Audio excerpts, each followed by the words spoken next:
Sa kasalukuyan nga ay itong Intertropical Convergence Zone, no, ITCZ ang nakakaapekto sa Southern Mindanao. Itong ITCZ ang salubungan ng hangin galing Northern at Southern Hemisphere. Itong ITCZ nga ang magdadala ng maulap na papawirin at mga kalat-kalat na pag-ulan, pagkidlat at pagkulog sa Barm, Soc-Sargen, Zamboanga Peninsula, Lanao del Norte at Misamis Occidental, kabilang na nga ang Palawan. Kaya yung mga area na inuulan ng mga nakarang araw pa ay pinag-iingat sa mga banta ng pagbaha o hindi kaya pagguho ng lupa.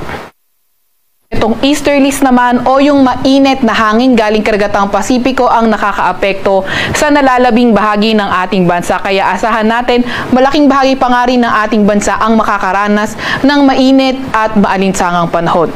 Para naman sa lagay ng panahon sa Metro Manila at nalalabing bahagi ng bansa, asahan pa rin natin ang fair weather conditions at may mga tsansa ng mga localized thunderstorms lalo na tuwing hapon at gabi. Yung mga kasamahan natin sa Regional Services Division patuloy na maglalabas ng mga thunderstorm advisory, rainfall advisory o hindi kaya heavy rainfall warning kung kinakailangan.